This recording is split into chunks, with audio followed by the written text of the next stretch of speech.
الله أكبر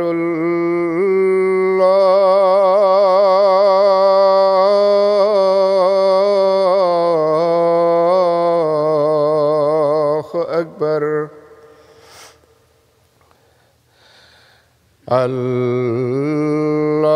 الله أكبر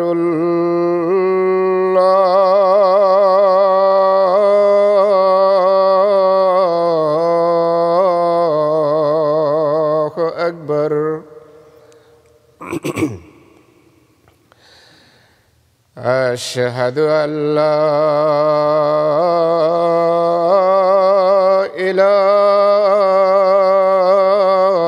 إله إلا الله أشهد أن لا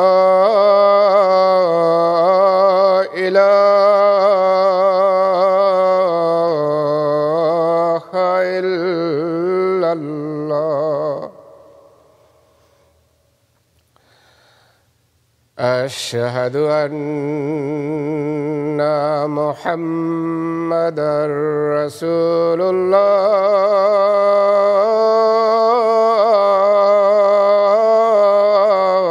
الله أشهد أن محمدًا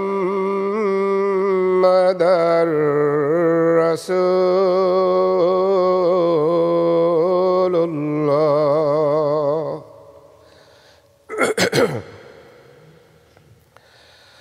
حي على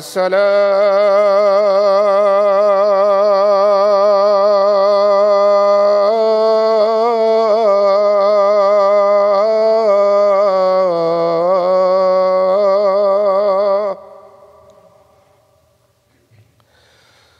حي على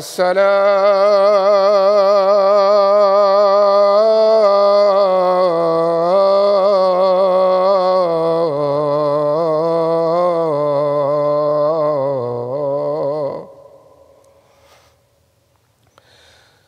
حي على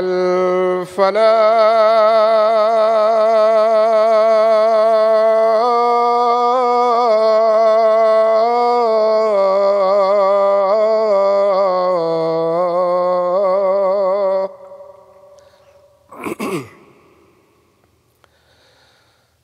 حي على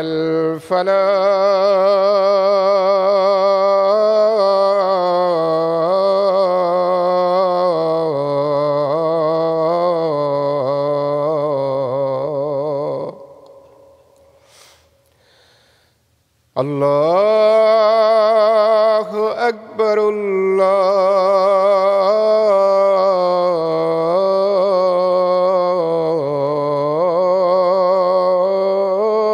الله أكبر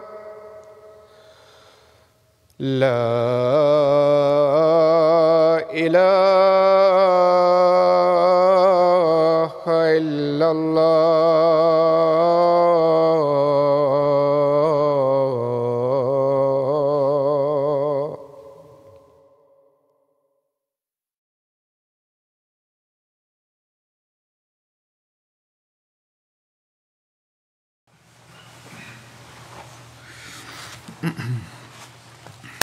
السلام عليكم ورحمة الله.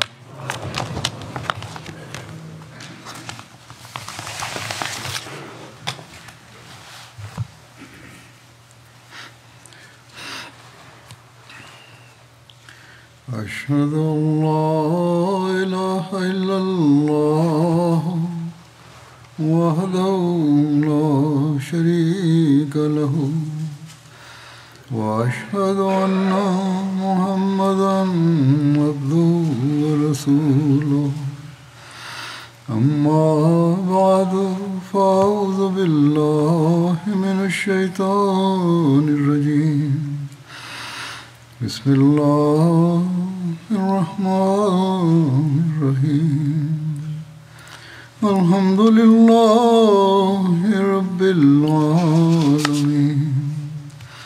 الرحمن الرحيم مالك يوم الدين إياك نعبد وإياك نستعين اهدنا الصراط المستقيم صراط الذين أنعمت عليهم غير المغضوب عليهم ولا الضالين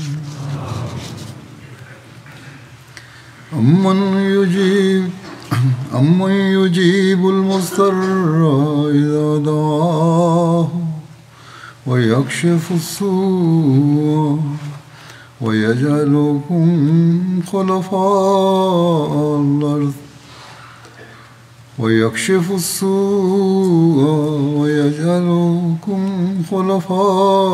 الأرض أإله مع الله قليلا ما تذكرون.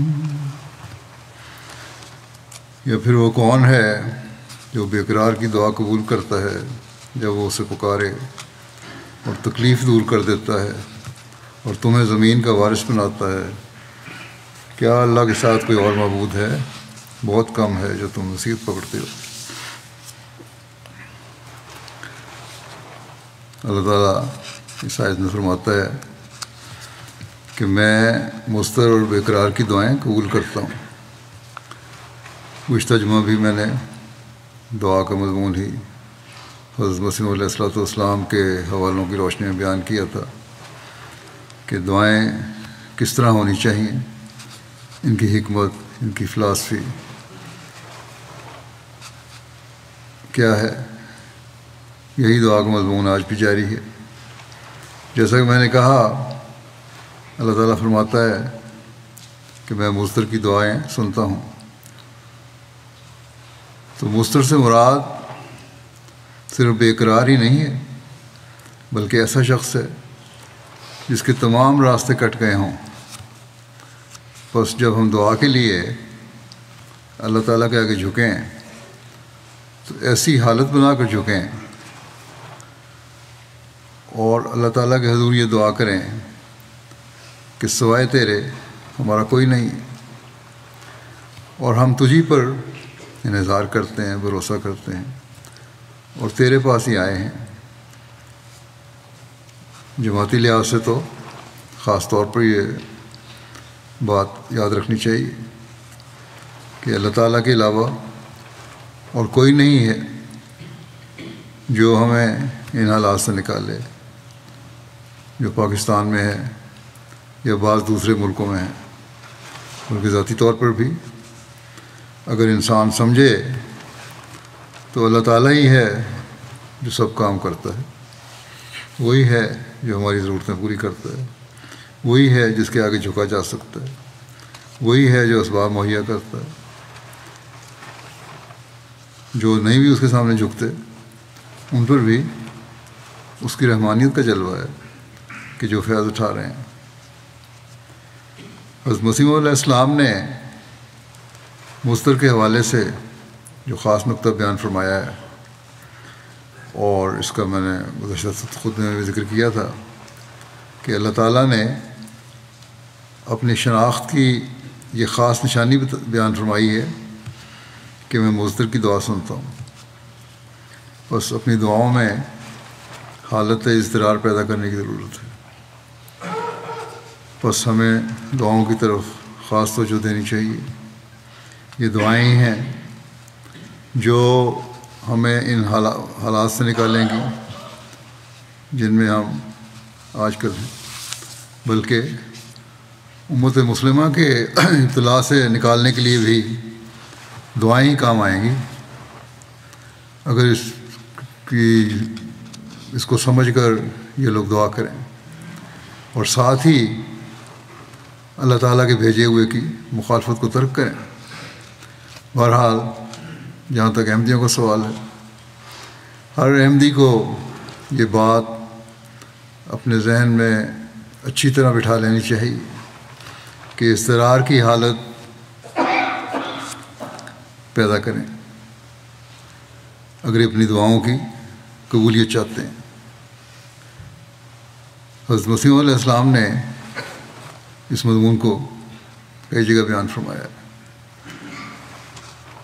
ایک جگہ فرمایا کہ یاد رکھو خدا تعالیٰ بڑا بے نیاز ہے، جب تک کثرت سے اور بار بار اضطراب سے دعا نہیں کی جاتی وہ پرواہ نہیں کرتا۔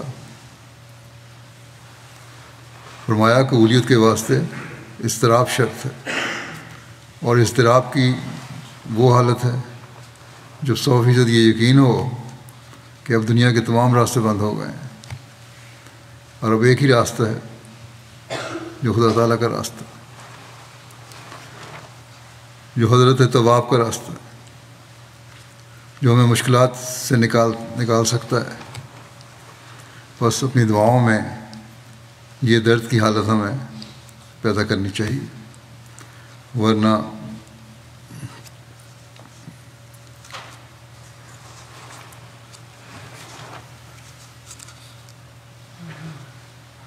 یہ دعا اور ذکر الہی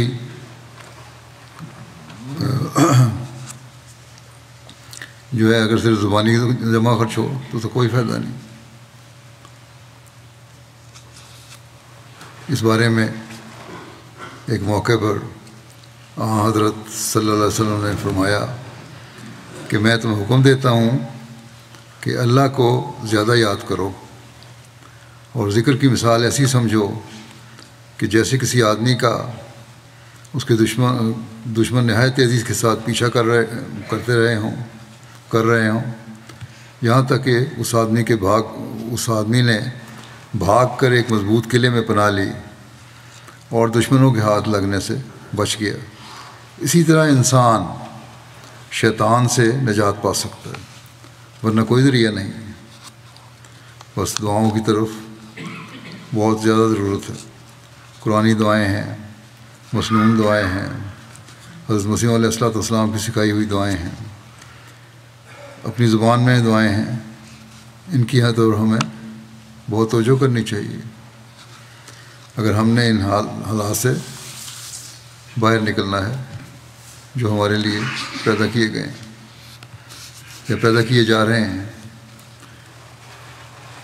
آزادی سے ہم نماز نہیں ادا کر سکتے، آزادی سے ہم اپنے عشق رسول ظاہر نہیں کر سکتے پاکستان میں یا بعض دوسرے ملکوں میں، آزادی سے ہم خدا تعالیٰ کی آخری شرعی کتاب قرآن کریم نہیں پڑھ سکتے، آزادی سے ہم کسی بھی قسم کے اسلامی شعائر کا اظہار نہیں کر سکتے۔ شیطان کے چیلے ہر وقت اس طاق میں ہیں کہ کہاں اور کب موقع ملے اور ہم احمدیوں کے خلاف کارروائیاں کرنے میں ایک دوسرے سے آگے بڑھ کر اپنے زوم میں ثواب کمانے والے بنیں۔ گزشتہ دنوں ایک احمدی کو شہید کیا اور قاتل پکڑے گئے۔ جب ان سے پوچھا تو انہوں نے کہا ہمیں فلاں مدرسے کے مولوی صاحب سے پوچھا تھا کہ جنت میں جانے کا قریب ترین راستہ کیا ہے، تو انہوں نے کہا قریب ترین طریقہ یہی ہے کہ تم کسی کافر کو مار دو، اور احمدی کیونکہ کافر ہیں اس لیے ان کو مارنا جائز ہے، قتل کرنا جائز ہے۔ لیکن حقیقت میں یہ اللہ تعالیٰ کی پکڑ میں آنے کے سامان پیدا کر رہے ہیں۔ لیکن بہرحال ہمیں اپنی حالتوں کو مستر کی حالت بنانے کی بھی ضرورت ہے، اور مستر کی ایک پہچان حضرت مسیح علیہ السلام نے یہ بتائی ہے، بلکہ کلام الہی کی روشنی میں یہ بتائی ہے کہ لفظ مستر سے وہ ضرر یافتہ مراد ہیں جو محض ابتلاء کے طور پر ضرر یافتہ ہوں، نہ کہ سزا کے طور پر۔ اور آج احمدی ہیں جو ان ابتلاؤں سے گزر رہے ہیں، جن پر یہ پابندیاں ہیں کہ عشق خدا اور عشق رسول صلی اللہ علیہ وسلم کا بھی اظہار نہیں کر سکتے۔ کوئی ذاتی خواہشات تو نہیں، کوئی ذاتی جرم تو نہیں جن کی سزائیں مل رہی ہیں، یہ تو ابتلاؤں میں سے گزارا جا رہا ہے. بس ان دنوں میں اور ہمیشہ اپنی زبانوں کو دعاؤں اور ذکر الہی سے تر رکھنا چاہیے. اپنے سجدوں میں، اپنے دعاؤں میں اضطرار کی حالت پیدا کرنی چاہیے. اس وقت میں بعض قرآنی اور مسنون دعاؤں اور حضرت مسیح علیہ الصلوۃ والسلام کی دعاؤں کو بھی دہراؤں گا. ان دعاؤں پر صرف یہاں آمین کہہ دینا کافی نہیں ہے، بلکہ ان پر غور کر کے ہمیں مستقل توجہ دینی چاہیے اور اضطرار کے ساتھ پڑھنا بھی چاہیے. اس کے علاوہ اپنی زبان میں بھی دعائیں کرتے رہنا چاہیے. حضرت مسیح علیہ السلام نے فرمایا ہے کہ اپنی زبان میں بھی دعائیں کرو تاکہ اضطرار کی حالت زیادہ پیدا ہو، دل محسوس کرے اسے. ذکر الہی کرنے والوں کے متعلق حضرت صلی اللہ علیہ وسلم فرماتے ہیں کہ ذکر الہی کرنے والے اور ذکر الہی نہ کرنے والے کی مثال زندہ اور مردہ کی ہے. پس ہمیں ان زندوں میں شمار ہونے کی کوشش کرنی چاہیے جو ذکر الہی سے اپنی زبانیں تر رکھنے والے ہوں. پھر ایک موقع پر حضرت صلی اللہ علیہ وسلم نے فرمایا، دعا ایسی مصیبت سے نجات کے لیے بھی فائدہ دیتی ہے جو نازل ہو چکی ہو، اور ایسی مصیبت سے بھی بچاتی ہے جو ابھی نازل نہ ہوئی ہو. پس اے اللہ کے بندو، دعا کو اپنے اوپر لازم کر لو. بس دعا کی اہمیت کو ہمیں ہمیشہ سامنے رکھنا چاہیے. بعض دعاؤں کو ذکر میں کرتا ہوں، جیسا کہ میں نے کہا سب سے پہلے تو سورہ فاتحہ ہے. صرف نماز میں ہی نہیں، ویسے بھی اسے دہراتے رہنا چاہیے. جوبلی کی دعاؤں میں ہم نے ان کو مقرر کی تھی، سورہ فاتحہ بھی 7 دفعہ دہراتے تھے، تو اسے عادت پڑ جانی چاہیے کہ مستقل انسان دہراتا رہے. حضرت مسیح علیہ السلام نے ایک موقع پر فرمایا کہ سورہ فاتحہ کی ایک خصوصیت یہ ہے، اس کو توجہ اور اخلاص سے پڑھنا دل کو صاف کرتا ہے. اس کو توجہ اور اخلاص سے پڑھنا دل کو صاف کرتا ہے اور ظلمانی پردوں کو اٹھاتا ہے، جو اندھیرے دل پہ چھائے ہوئے ہیں ان کو دور کرتا ہے، اور سینے کو منشرح کرتا ہے، انشراح بخشتا ہے، تسلی دلاتا ہے، اور طالب حق کو حضرت احدیت کی طرف کھینچ کر ایسے ایسے انوار اور آثار کا مورد بنا کرتا ہے کہ جو مقربان حضرت احدیت میں ہونی چاہیے، اللہ تعالیٰ کے قریب کرنے کی طرف لے جاتا ہے. اگر غور سے انسان پڑھے جو اللہ تعالیٰ کے مقربین کے ہوتے ہیں، قرب جو ہے ویسا قرب مل سکتا ہے، یہ نہیں کہ ہمیں نہیں مل سکتا، اور جن کو انسان کسی دوسرے ہیلے یا تدبیر سے ہرگز حاصل نہیں کر سکتا. بس سورہ فاتحہ کو بڑے غور سے اور سمجھ کر پڑھنے اور ورد کرنے سے انسان اللہ تعالیٰ کے قریب ہوتا ہے.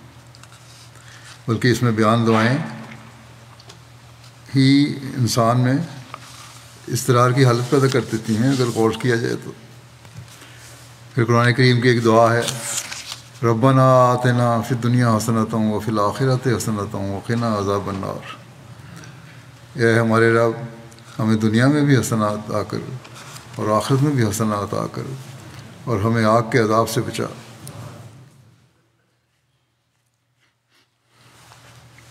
اس کے بارے میں ایک موقع پر حضرت مسیح علیہ السلام فرماتے ہیں کہ مومن کے تعلقات دنیا کے ساتھ جس قدر وسیع ہوں وہ اس کے مراتب عالیہ کے موجب ہوتے ہیں، کیونکہ اس کا نصب العین دین ہوتا ہے. مومن کا نصب العین دین ہوتا ہے، اس لیے دنیا کے تعلقات بھی اس کو مرتبہ ادا کرتے ہیں اللہ تعالیٰ کی نظر میں، کیونکہ دین مقدم ہوتا ہے، اور دنیا اس کا مال و جا دین کا خادم ہوتا ہے. بس اصل بات یہ ہے کہ دنیا مقصود بذات نہ ہو، بلکہ حصول دنیا میں اصل غرض دین ہو. فرمایا دنیا مقصود بذات نہ ہو بلکہ حصول دنیا میں اصل غرض دین ہو، اور ایسے طور پر دنیا کو حاصل کیا جاوے کہ وہ دین کی خادم ہو۔ فرمایا اللہ تعالیٰ نے جو یہ تعلیم فرمائی ہے کہ ربنا آتنا فی الدنیا حسنۃ وفی الآخرۃ حسنہ، اس میں بھی دنیا کو مقدم کیا ہے، پہلے دنیا رکھی ہے، لیکن کس دنیا کو؟ جو آخرت میں حسنات کا موجب ہو جائے، وہ دنیا مقدم ہے جو آخرت میں حسنات کا موجب ہو جائے۔ اس دعا کی تعلیم سے صاف سمجھ میں آ جاتا ہے کہ مومن کو دنیا کے حصول میں حسنات الآخرہ کا خیال رکھنا چاہیے، اور ساتھ ہی حسنات دنیا کے لفظ میں ان تمام بہترین ذرائع حصول دنیا کا ذکر آ گیا ہے جو کہ مومن مسلمان کو حصول دنیا کے لیے اختیار کرنی چاہیے۔ دنیا کے لیے حسنات سے مانگیں گے تو پھر آدمی غلط کام نہیں کر سکتا۔ دنیا کمانے کے لیے دین مقدم ہوگا، اللہ تعالیٰ کی رضا مقدم ہوگی، تو اس کے مطابق انسان پھر کام کرے گا۔ فرمایا دنیا کو ہر ایسے طریق سے حاصل کرو جس کے اختیار کرنے سے بھلائی اور خوبی ہی ہو، نہ وہ طریق جو کسی دوسرے بنی نوع انسان کی تکلیف رسانی کا موجب ہو، نہ ہم جنسوں میں کسی عار و شرم کا باعث ہو۔ ایسی دنیا بے شک حسنۃ الآخرہ کا موجب ہوگی۔ بس اس دنیا کو حاصل کرنا بھی اللہ تعالیٰ کے فضلوں کو حاصل کرنے کا ذریعہ ہونی چاہیے، اور دین کو دنیا پر مقدم رکھنے کی کوشش کرنی چاہیے۔ اگر یہ ہوگا تو تبھی ہم دعا سے حقیقی فیض پانے والے ہوں گے۔ ایک موقع پر حضرت مسیح علیہ السلام نے جماعت کو نصیحت کرتے ہوئے فرمایا تھا کہ ہماری جماعت کو یہ دعا آج کل بہت مانگنی چاہیے کہ ربنا آتنا فی الدنیا حسنۃ وفی الآخرۃ حسنۃ وقنا عذاب النار، اس لیے کہ ہم دین کو دنیا پر مقدم کرنے والے بنیں، اس لیے بھی کہ ہم دشمنوں کی بھڑکائی ہوئی آگ سے محفوظ رہیں۔ اور آج کل تو دنیا کے جو حالات ہیں، جنگیں بھی اب ایسے جنگوں میں بھی ویسے ہتھیار استعمال ہوتے ہیں جو آگ پھینکتے ہیں۔ اللہ تعالیٰ ہمیں اس آگ سے بھی بچائے اور حسنات عطا فرمائے دنیا میں بھی اور آخرت میں بھی۔ بس اپنے لیے بھی اور دنیا کے لیے بھی احمدیوں کو بہت دعاؤں کی ضرورت ہے۔ پھر اس دعا کو بھی آج کل بہت شدت سے اور بہت اضطرار سے کرنا چاہیے۔ قرآنی دعا ہے، ربنا افرغ علینا صبرا وثبت اقدامنا وانصرنا علی القوم الکافرین۔ اے ہمارے رب، ہم پر صبر نازل کر اور ہمارے قدموں کو ثبات بخش، اور کافر قوم کے خلاف ہماری مدد کر۔ کسی قسم کا خوف اور حالات ہمارے قدموں کو ڈگمگا نہ دیں۔ اس دعا کا بھی بار بار اور اضطرار کے ساتھ ورد کرنا چاہیے کہ ربنا لا تؤاخذنا ان نسینا او اخطانا، ربنا ولا تحمل علینا اصرا کما حملتہ علی الذین من قبلنا، ربنا ولا تحملنا ما لا طاقت لنا بہ واعف عنا واغفر لنا وارحمنا انت مولانا فانصرنا علی القوم الکافرین۔ اے ہمارے رب، ہمارا مواخذہ نہ کر اگر ہم بھول جائیں یا ہم سے کوئی خطا ہو جائے، اور اے ہمارے رب، ہم پر ایسا بوجھ نہ ڈال جیسا کہ ہم سے پہلے لوگوں پر ان کے گناہوں کے نتیجے میں تو نے ڈالا، اور اے ہمارے رب، ہم پر کوئی ایسا بوجھ نہ ڈال جو ہماری طاقت سے بڑھ کر ہو، اور ہم سے درگزر کر اور ہمیں بخش دے اور ہم پر رحم کر، تو ہی ہمارا والی ہے، بس ہمیں کافر قوم کے مقابلے پر نصرت عطا کر۔ ایمان کی مضبوطی کے لیے یہ دعا بھی بہت پڑھنی چاہیے، ربنا لا تزغ قلوبنا بعد اذ ہدیتنا وہب لنا من لدنک رحمۃ انک انت الوہاب۔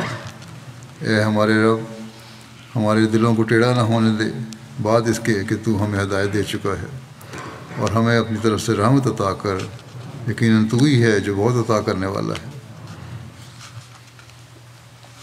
اب اس کے بعد میں حضرت صلی اللہ علیہ وسلم کی بتائی ہوئی بعض دعاؤں کو ذکر کرتا ہوں۔ ایک مرتبہ حضرت ابوبکر رضی اللہ عنہ نے رسول اللہ صلی اللہ علیہ وسلم کی خدمت میں عرض کیا کہ مجھے ایسی دعا سکھائیں جس کے ذریعے میں اپنی نماز میں دعا مانگوں۔ آپ نے فرمایا تم کہو اللہم انی ظلمت نفسی ظلما کثیرا ولم یغفر الذنوب الا انت فاغفر لی مغفرۃ من عندک وارحمنی انک انت الغفور الرحیم۔ غفور الرحیم، اے اللہ میں نے اپنی جان پر بہت زیادہ ظلم کیا اور کوئی گناہ نہیں بخش سکتا سوائے تیرے، بس تو اپنی جناب سے میری مغفرت فرما اور مجھ پر رحم فرما، یقیناً تو ہی بھی بہت بخشنے والا اور بار بار رحم کرنے والا ہے۔ آپ نے اس کی تاکید فرمائی حضرت ابوبکر کو۔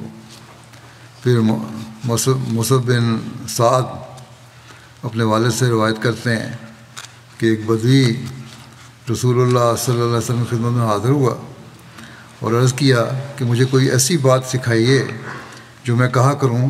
آپ نے فرمایا یہ کہا کرو کہ لا الہ الا اللہ وحدہ لا شریک لہ اللہ اکبر کبیر اللہ اکبر و کبیرن والحمد للہ کثیرن سبحان اللہ رب العالمین لا حول ولا قوۃ الا باللہ العلی العظیم باللہ العزیز الحکیم ولا قوۃ الا باللہ العزیز الحکیم۔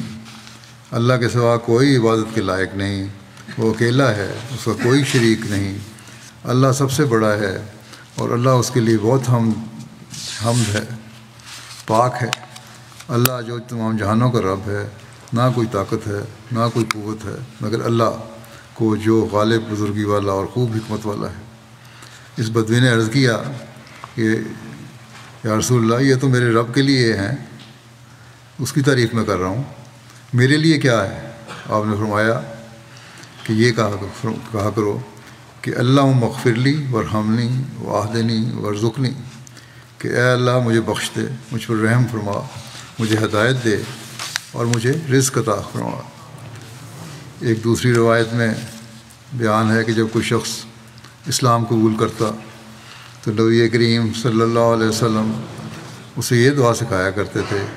ابو مالک اشجعی اپنے والد سے اس کی روایت کرتے ہیں کہ جب کوئی شخص اسلام لاتا تو نبی صلی اللہ علیہ وسلم اسے نماز سکھاتے، پھر آپ اسے ارشاد فرماتے کہ ان کلمات کے ذریعے دعا کرے اللہم اغفر لی وارحمنی واہدنی وعافنی وارزقنی، اے اللہ مجھے بخش دے اور مجھ پر رحم فرما اور مجھے ہدایت دے اور مجھے عافیت سے رکھ اور مجھے رزق عطا کر۔ اب دو سجدوں کے درمیان جو دعا ہے اس میں بھی ہم یہ دعا پڑھتے ہیں، لیکن لوگ تو صرف اٹھتے ہیں سجدے سے اور پھر بیٹھ جاتے ہیں، لگتا ہے کہ دعا کرتے ہی نہیں۔ ان کے ذریعے ان کے نزدیک تو اس کی اہمیت ہی کوئی نہیں لگتی، حالانکہ اس پہ بڑا غور کر کے سمجھ کے پڑھنی چاہیے۔ یہاں رزق سے مراد مادی رزق ہے، وہاں روحانیت سے بھی مراد ہے، اس میں بھی بڑھنے سے مراد ہے اس کی۔ بس ہمیں چاہیے کہ ہم اس سوچ کے ساتھ دعا کیا کریں کہ جہاں ہم اللہ تعالیٰ کی تسبیح و تحمید کریں وہاں اپنی اصلاح اور ہدایت اور روحانیت میں بڑھنے کے لیے بھی دعا کریں۔ صرف دنیا کے حصول کے لیے ہماری دعائیں نہ ہوں، بلکہ اپنی ظاہری اور باطنی حالتوں کی بہتری کے لیے جب ہم دعا کریں گے اور خاص توجہ سے کریں گے تو پھر ہر قسم کی فضلوں کی بارش ہم ہوتا دیکھیں گے۔ پھر حضرت صلی اللہ علیہ وسلم کی سکھائی ہوئی ایک دعا کا یوں ذکر ملتا ہے۔ حضرت عائشہ رضی اللہ عنہا سے مروی ہے کہ رسول اللہ صلی اللہ علیہ وسلم جب رات کو جاگتے تو فرماتے لا الہ الا انت سبحانک اللہم استغفرک لذنبی واسألک رحمتک اللہم زدنی علما ولا تزغ قلبی بعد اذ ہدیتنی وہب لی من لدنک رحمتا انک انت الوہاب۔ اے اللہ تیرے سوا کوئی عبادت کے لائق نہیں، اے اللہ میں تجھ سے اپنے گناہ کی مغفرت طلب کرتا ہوں اور تجھ سے تیری رحمت کا طلبگار ہوں۔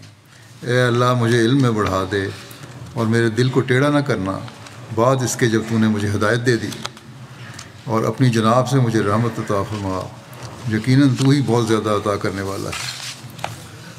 پھر ایک روایت میں آتا ہے، حضرت انس بن مالک بیان کرتے ہیں نبی کریم صلی اللہ علیہ وسلم کو جب کسی معاملے میں پریشانی ہوتی تو آپ فرماتے یا حیو یا قیوم برحمت کا استغیث، اے زندہ اور دوسروں کو زندہ رکھنے والے، اے قائم اور دوسروں کو قائم رکھنے والے، اپنی رحمت کے ساتھ میری مدد فرما۔ حضرت عبداللہ بن عمر بن عاص کہتے ہیں کہ رسول اللہ صلی اللہ علیہ وسلم نے فرمایا یقیناً روزہ دار کی اس کے افطار کے وقت کی دعا ایسی ہے جو رد نہیں کی جاتی۔ ابن ابی ملیکہ نے کہا کہ حضرت عبداللہ بن عمر جب افطار کرتے تو کہتے اللہم انی اسألک برحمتک التی وسعت کل شیء ان تغفر لی، اے اللہ میں تجھ سے سوال کرتا ہوں تیری رحمت کے واسطے سے جو ہر چیز پر وسیع ہے کہ تو مجھے بخش دے۔ پھر حضرت سلمہ سے مروی ہے کہ رسول اللہ صلی اللہ علیہ وسلم فرمایا کرتے تھے کہ رب اغفر ورحم واہدنی للطریق الاقوم، اے میرے رب بخش دے اور رحم فرما اور مجھے اس طریق کی ہدایت دے جو سب سے سیدھا اور درست اور مضبوط ہے۔ اب حضرت صلی اللہ علیہ وسلم یہ دعا کر رہے ہیں تو ہمیں کس شدت سے کرنی چاہیے۔ حضرت صلی اللہ علیہ وسلم کی اپنی ایک دعا کا ذکر بھی یوں ملتا ہے۔ نبی کریم صلی اللہ علیہ وسلم کی زوجہ مطہرہ حضرت عائشہ رضی اللہ عنہا نے بیان فرمایا کہ رسول اللہ صلی اللہ علیہ وسلم نماز میں دعا کیا کرتے تھے اللہم انی اعوذ بک من عذاب القبر واعوذ بک من فتنۃ المسیح الدجال واعوذ بک من فتنۃ المحیا وفتنۃ الممات اللہم انی اعوذ بک من المعاصم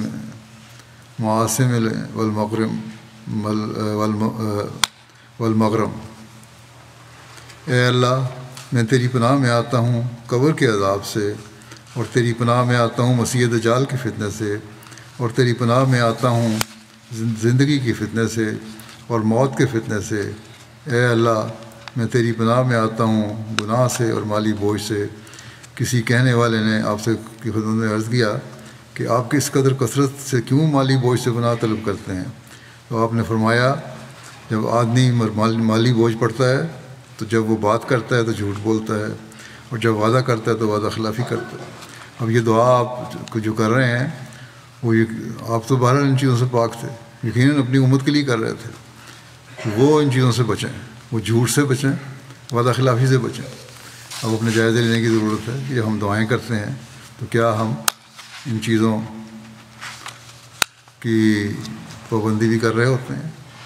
بس یہ دعا بھی کریں تاکہ اللہ تعالیٰ ان چیزوں سے بچائے اور دنیا کی حسنات کی ہمیں نوازتا رہے۔ پھر حضرت صلی اللہ علیہ وسلم کی ایک دعا ہے جس کا حضرت عائشہ رضی اللہ عنہا نے یوں ذکر فرمایا ہے کہ اے اللہ، یہ لمبی دعا ہے اس لیے میں ترجمہ پڑھ دیتا ہوں کہ اے اللہ میں تیری پناہ میں آتا ہوں سستی اور بڑھاپے سے اور چٹی اور گناہ سے۔ اے اللہ میں تیری پناہ میں آتا ہوں آگ کے عذاب سے اور آگ کے فتنے سے اور قبر کے فتنے سے اور قبر کے عذاب سے اور امیری کے فتنے کے شر سے اور محتاجی کے فتنے کے شر سے اور مسیح دجال کے فتنے کے شر سے۔ اے اللہ میری خطاؤں کو برف کے پانی اور ٹھنڈک سے دھو ڈال اور میرے قلب کو خطاؤں سے یوں صاف کر دے جیسے سفید کپڑا گندگی سے دھویا جاتا ہے، اور میرے اور میری خطاؤں کے درمیان دوری پیدا کر دے جیسا کہ تو نے مشرق اور مغرب کے درمیان دوری پیدا کر دی۔ تو اس میں بہت ساری دعائیں آ گئی ہیں۔ وہاں حضرت صلی اللہ علیہ وسلم یہ دعا فرماتے تھے جیسا کہ میں نے پہلے کہا، پہلے حدیث سے ملتی جلتی ہے، تو ہمیں کس قدر اس کی طرف توجہ دینی چاہیے۔ بس یہ دعائیں ہی ہیں جو ہماری ذاتی زندگی میں بھی تبدیلی لائیں گی اور جماعتی زندگی میں بھی فائدہ دیں گی، لیکن ہمیں اس کے ساتھ اس درد کو بھی محسوس کرنا ہوگا جو حضرت صلی اللہ علیہ وسلم ان دعاؤں کے محسوس کرتے ہوں گے، اور صرف اپنے لیے نہیں کرتے تھے بلکہ اپنے امت کے لیے کرتے تھے۔ بس اس بات کو بھی ہمیشہ یاد رکھنا چاہیے یہ دعائیں کرتے ہوئے کہ کیا درد ہوگا آپ صلی اللہ علیہ وسلم کے دل میں۔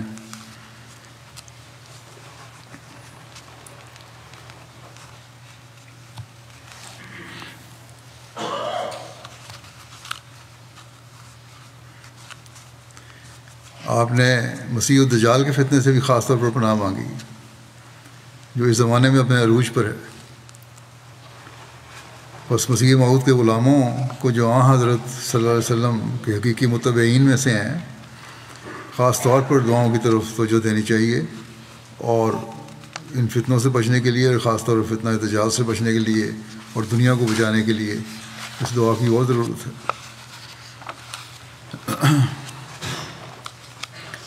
بخاری میں حضرت صلی اللہ علیہ وسلم کی تہجد کی ایک دعا نماز میں جو ایک دعا کا ذکر ہے، حضرت ابن عباس رضی اللہ عنہما نے بیان کیا کہ نبی صلی اللہ علیہ وسلم جب رات کو تہجد پڑھنے کے لیے اٹھتے تو فرماتے، یہ دعا لمبی ہے، اس کا میں ترجمہ پڑھ دیتا ہوں کہ اے اللہ، سب تعریفوں کا تو حقدار ہے، تو آسمانوں اور زمین کو قائم رکھنے والا ہے اور ان کو بھی جو ان میں ہیں، اور ہر قسم کی تعریف کا تو ہی مستحق ہے۔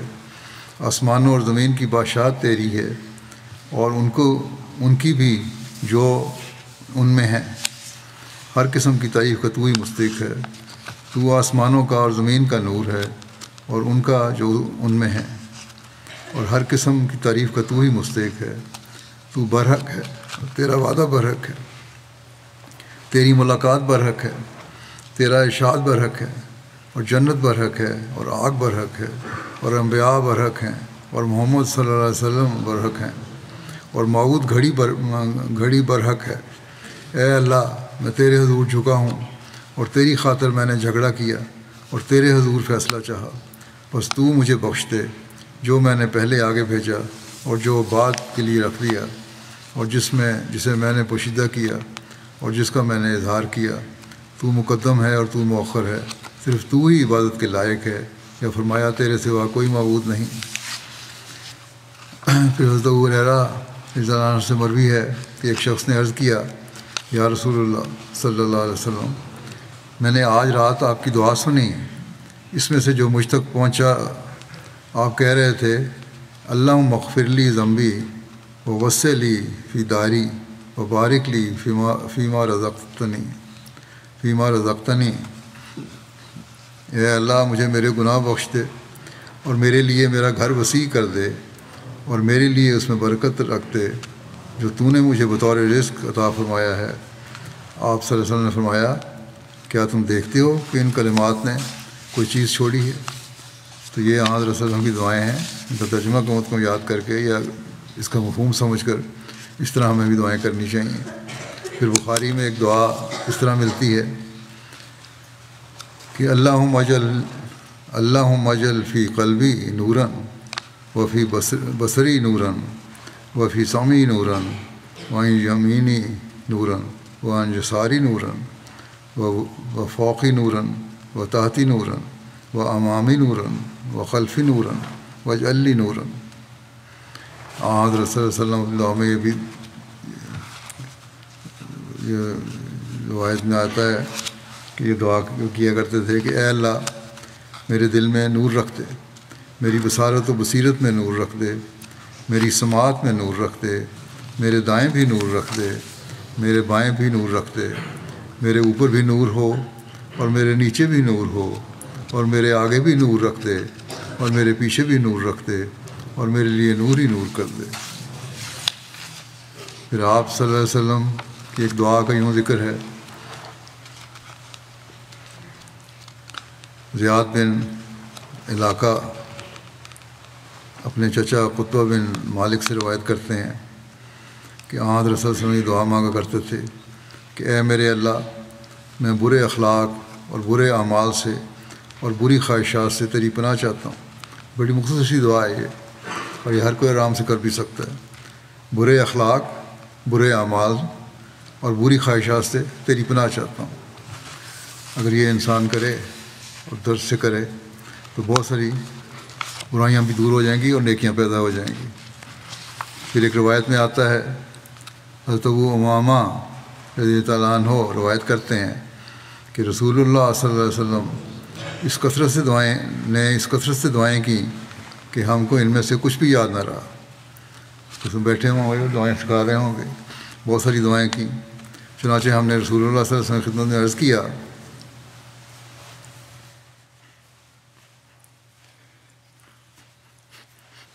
اتنی زیادہ دعائیں تھیں کہ ہمیں یاد نہیں رہا، کہتے ہیں ہم نے رسول اللہ صلی اللہ علیہ وسلم سے عرض کیا کہ یا رسول اللہ آپ نے بہت سی دعائیں کی ہیں مگر ہم کو تو ان دعاؤں میں سے کچھ بھی یاد نہیں رہا۔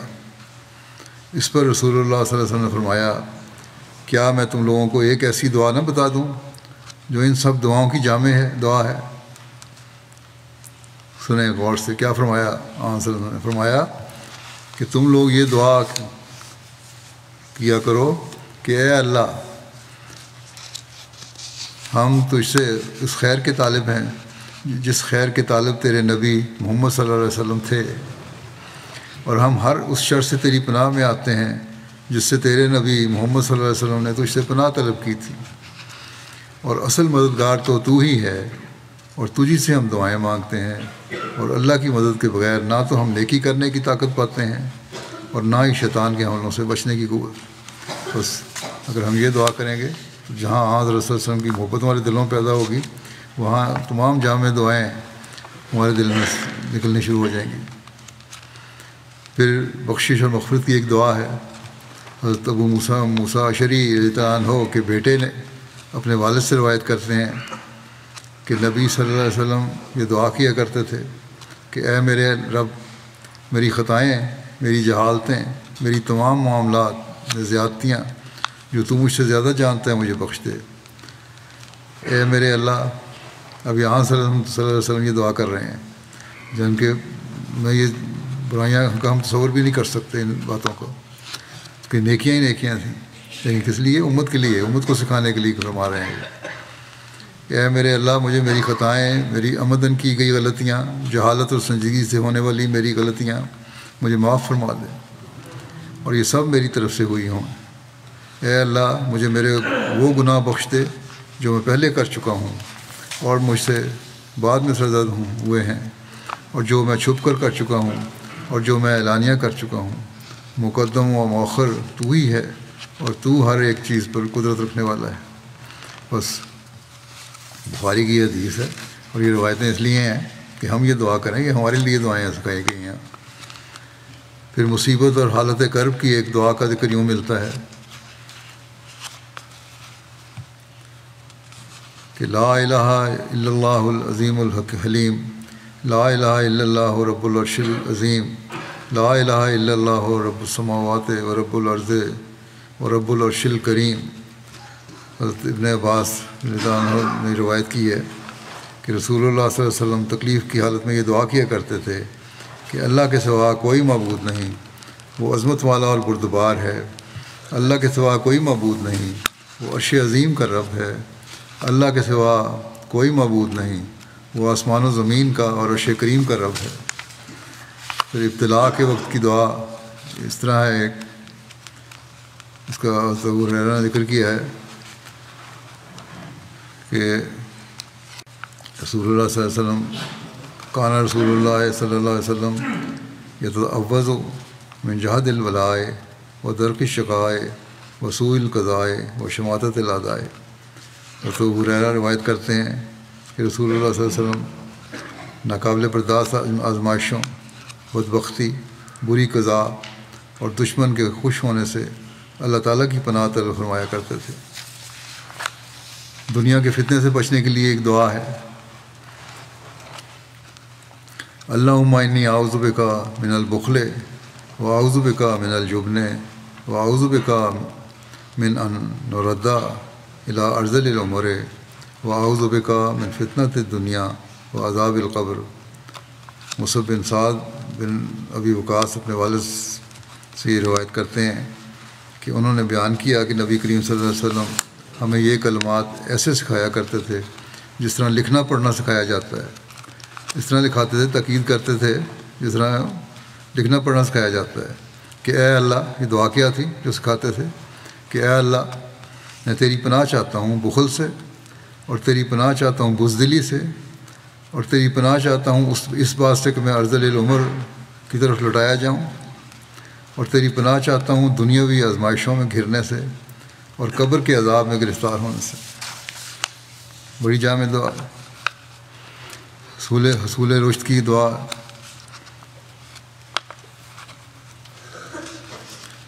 اس کا ترجمہ یہ ہے، عمران بن حسین رضی اللہ عنہ بیان کرتے ہیں کہ نبی صلی اللہ علیہ وسلم نے میرے والد حسین کو فرمایا اگر تو اسلام قبول کر لیتا تو میں تمہیں 2 کلمات سکھاتا جو تیرے لیے نفع کا موجب ہوتے۔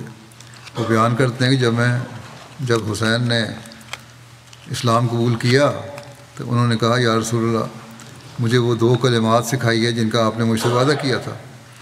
اس پر حضور صلی اللہ علیہ وسلم نے فرمایا تم یہ کہا کرو کہ اللہم الہمنی رشدی واعذنی من شر نفسی، کہ اے اللہ مجھے میری ہدایت کے ذرائع الہام کر اور میرے نفس کے شر سے مجھے محفوظ رکھ۔ یہ دعا بھی فی زمانہ بہت پڑھنے کی ضرورت ہے۔ دشمنوں کے بد ارادوں کے خلاف دعا،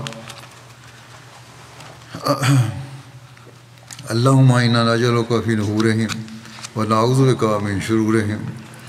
حضرت ابو بردہ بن عبداللہ نے یہ روایت کی ہے، کہتے ہیں میرے والد نے مجھے بتایا کہ نبی کریم صلی اللہ علیہ وسلم جب کسی قوم کی طرف سے خوف محسوس کرتے تو ان الفاظ میں دعا کیا کرتے تھے، اے اللہ ہم تجھے ان کے سینوں کے مقابلے پر رکھتے ہیں اور ان کے شر سے تیری پناہ میں آتے ہیں۔ یہ دعا بھی آج کل احمدیوں کو بہت زیادہ پڑھنی چاہیے۔ دشمنوں کے شر سے اللہ تعالیٰ ہمیں محفوظ رکھے۔ اب ان دعاؤں کے بارے میں بیان کروں گا جو حضرت مسیح علیہ السلام نے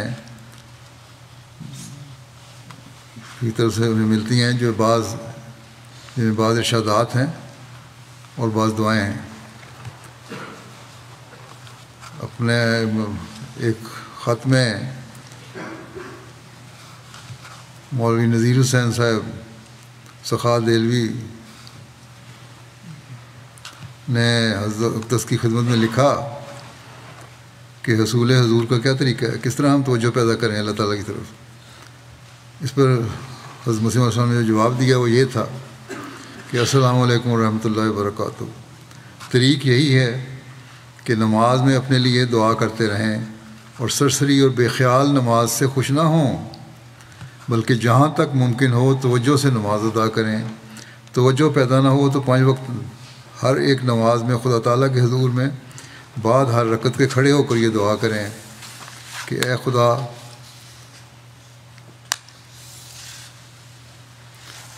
جب قیام کرتے ہیں اس کو یہ دعا کریں کہ اے خدا تعالیٰ قادر ذوالجلال میں گناہ گار ہوں اور اس قدر گناہ کہ زہر نے میرے دل اور رگ و ریشے میں اثر کیا ہے کہ مجھے رکعت اور حضور نماز حاصل نہیں۔ تو اپنے فضل و کرم سے میرے گناہ بخش اور میری تقصیرات معاف کروا اور میرے دل کو نرم کر دے اور میرے دل میں اپنی عظمت اور اپنا خوف اور اپنی محبت بٹھا دے تاکہ اس کے ذریعے سے میری سخت دلی دور ہو کر حضور نماز میں اثر آوے۔ نماز میں توجہ پیدا کرنے کے لیے بھی اللہ تعالیٰ سے دعا کریں۔ پھر ایک جگہ آپ نے یہ دعا کی ہے کہ اے میرے محسن اور اے میرے خدا، میں ایک تیرا ناکارہ بندہ پرمعصیت پر غفلت ہوں۔ تو نے مجھ سے ظلم پر ظلم دیکھا اور انعام پر انعام کیا اور گناہ پر گناہ دیکھا، احسان پر احسان کیا۔ تو نے ہمیشہ میری پردہ پوشی کی اور اپنی بے شمار نعمتوں سے مجھے متمتع کیا۔ سو اب بھی مجھ نالائق اور پرگناہ پر رحم کر اور میری بے باکی اور ناسپاسی کو معاف فرما اور مجھ کو میرے اس غم سے نجات بخش کہ بجز تیرے چارہ گر کوئی نہیں۔ آمین۔ یہ ایسی دعا ہے جسے روزانہ ضرور پڑھنا چاہیے۔ میں سمجھتا ہوں اپنا جائزہ لینا چاہیے۔ یہ دعا آپ نے حضرت خلیفۃ المسیح اول رضی اللہ عنہ کے نام ایک خط میں لکھی تھی۔ ان کا مقام دیکھ کر ہمیں غور کرنا چاہیے کہ کس توجہ سے ہمیں اس دعا کرنی چاہیے۔ حضرت خلیفہ اول کو اگر یہ دعا لکھی تھی، ہمیں تو اور بڑھ کے یہ دعا توجہ کرنی چاہیے۔ اسے نکلی ہوئی دعا، دل سے نکلی دعا ہوگی تو اللہ تعالیٰ کے فضلوں کو بھی کھینچنے والی ہوگی۔ پھر حضرت مسیح علیہ السلام کی ایک دعا ہے جو جہاں آپ کی عاجزی اور خشیت اللہ کا اظہار کرتی ہے وہاں ہمیں اس طرح توجہ دلاتی ہے کہ ہم بھی اپنی حالت کا جائزہ لے کر یہ دعا کریں۔ آپ فرماتے ہیں کہ اے رب العالمین، میں تیرے احسانوں کا شکریہ ادا نہیں کر سکتا۔ تو نہایت ہی رحیم و کریم ہے، تیرے بے غایت مجھ پر احسان ہے۔ میرے گناہ بخشتا میں ہلاک نہ ہو جاؤں۔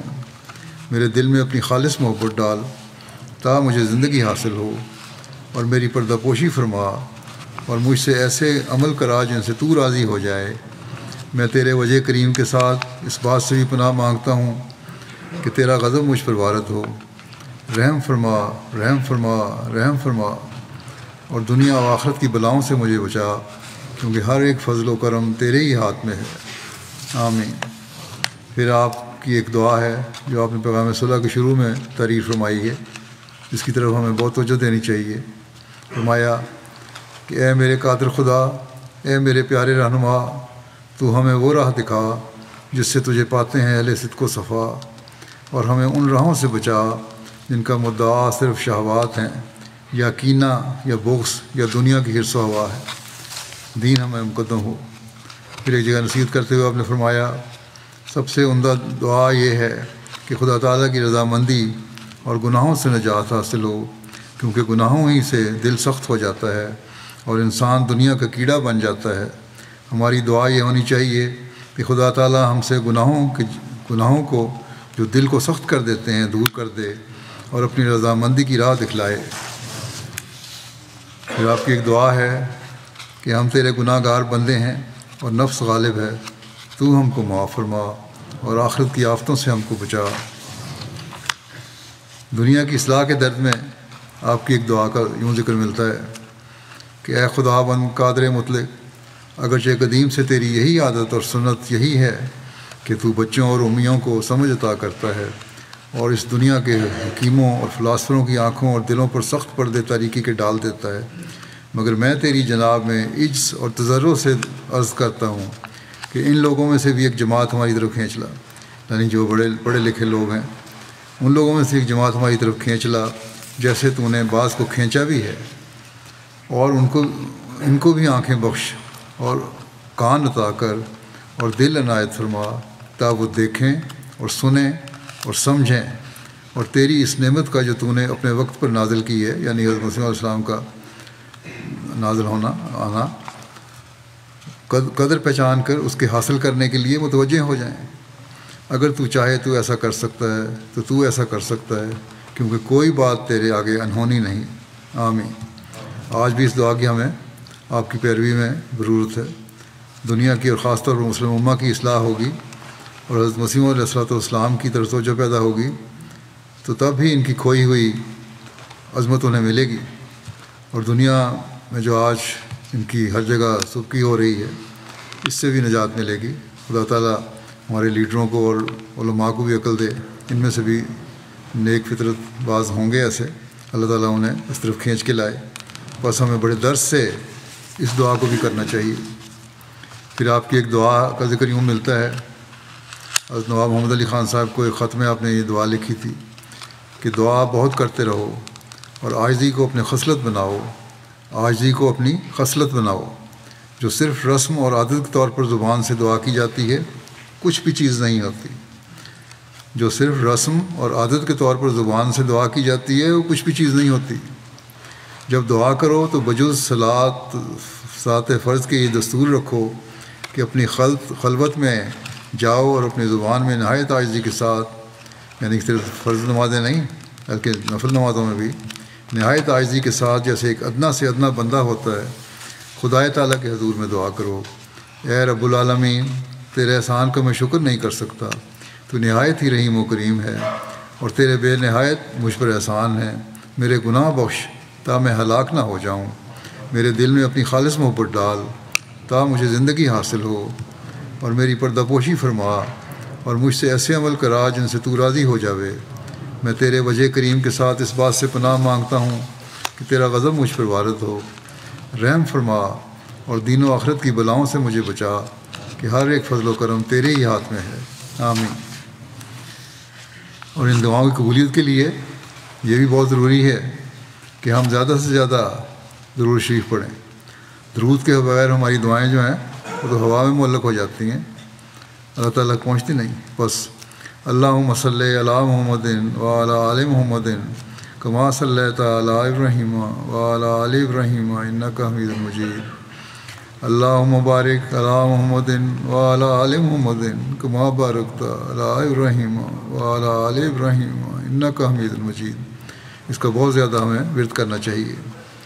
اللہ تعالیٰ ہمیں اس کی توفیق بھی دے کہ ہم اپنے دل سے یہ دعائیں کرنے والے ہوں، اپنی زبان میں بھی دعائیں کریں، اور وہ حقیقی بے قراری اور مستر بن کر دعائیں کریں جن کے دل کی گہرائیوں سے یہ دعائیں نکل رہی ہوں۔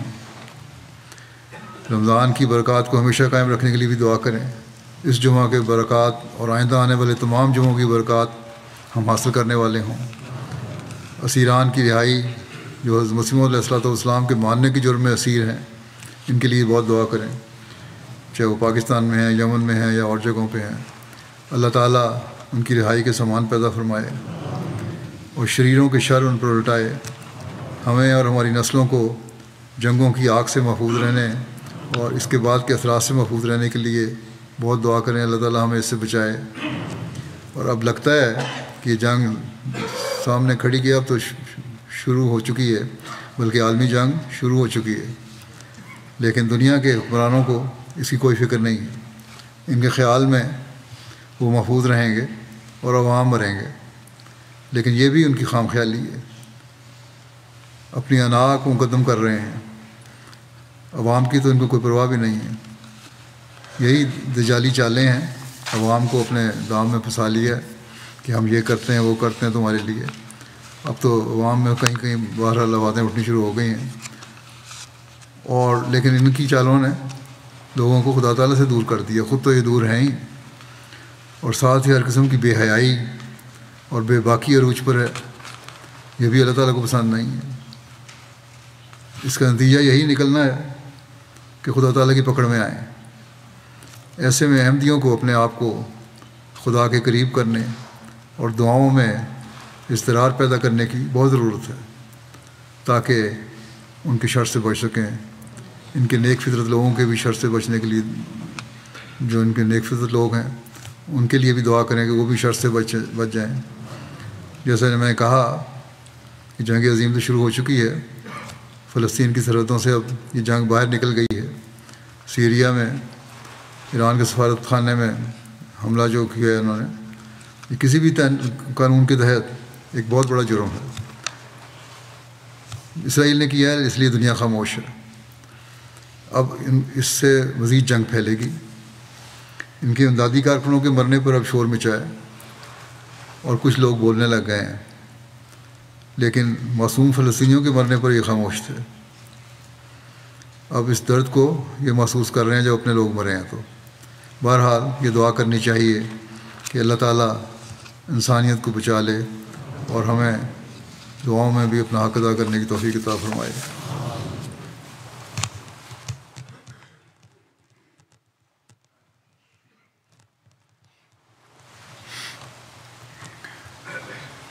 الحمد للہ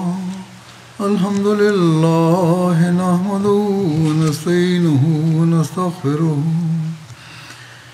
ونؤمن بہ ونتوکل علیہ ونعوذ باللہ من شرور انفسنا ومن سیئات اعمالنا من یہدہ اللہ فلا مضل لہ ومن يضلل فلا هادي له ونشهد أن لا إله إلا الله ونشهد أن محمدا عبده ورسوله عباد الله رحمكم الله إن الله يأمر بالعدل والإحسان وإيتاء ذي القربى وينهى عن الفحشاء والمنكر والبغي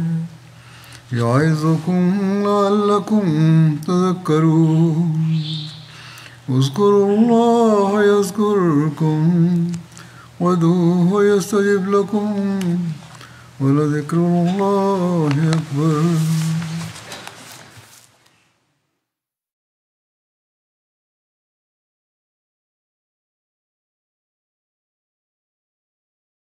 أعوذ بالله من الشيطان الرجيم. يا أيها الذين كتب عليكم الصيام كما كتب على الذين من قبلكم لعلكم تتقون